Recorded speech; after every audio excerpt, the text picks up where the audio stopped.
Thank you very much. I'm deeply honored to receive this award, especially in the company of three great Americans, Iacocca, Martina Navratilova, and Torre. I'm also pleased that many members of my family have traveled to be here today.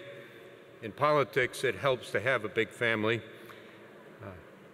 My wife, Heather, my son, Andrew, my daughter, Andrea, my grandson, Ian, my brothers, Paul and John, my sister, Barbara, and many other members of my family are here today. And I'm very grateful to them, not just for their presence today, but also for the love and support they've provided to me over so many years. My mother was born in 1902 in a small village in the hills of Lebanon.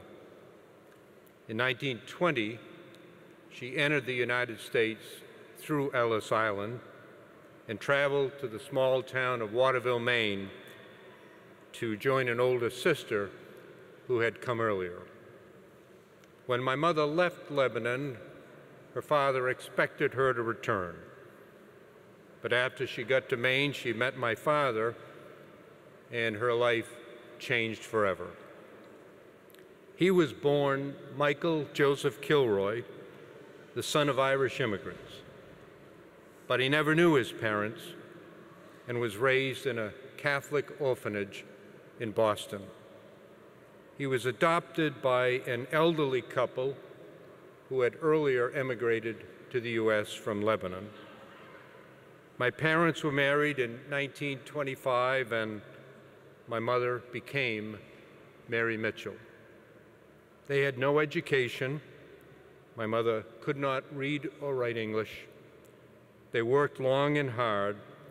He as a janitor, she in a textile mill. Over the next decade, she gave birth to their 5 children, and there were then in place the central elements of my mother's life: her faith, her family, her new country. My mother's faith was total, an integral part of her life. Each day before leaving for work, she said the rosary. Many years later, when she stopped working, she attended Mass and communion every day. Her faith involved more than ritual. For her, religion didn't mean just listening to or reciting the gospel.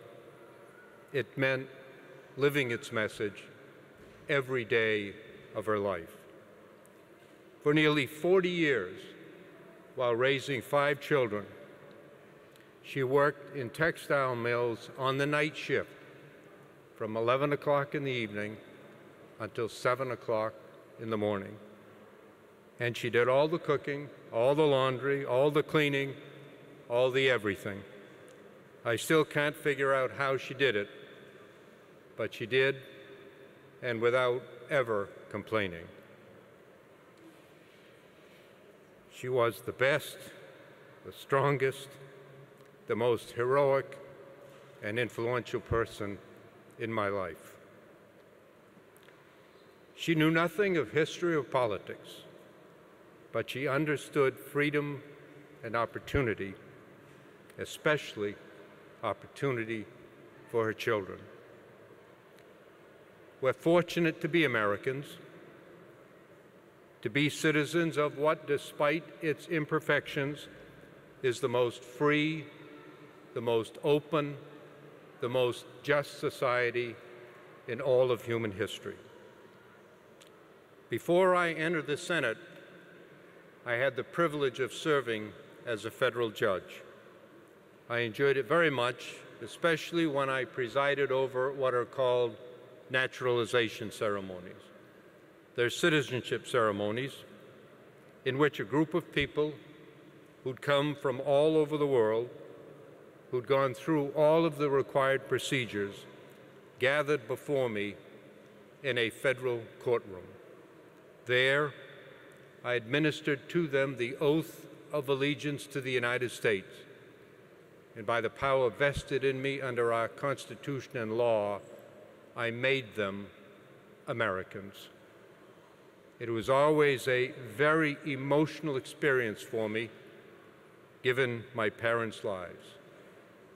But because of their efforts, and because of the openness of American society, I, their son, got the education they never had and was able to become the majority leader of the United States Senate.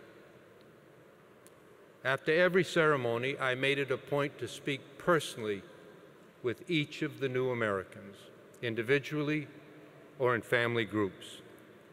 I asked them how they came, why they came. I asked about their hopes, their dreams, their fears. Their answers were all inspiring. Most of us are Americans by an accident of birth.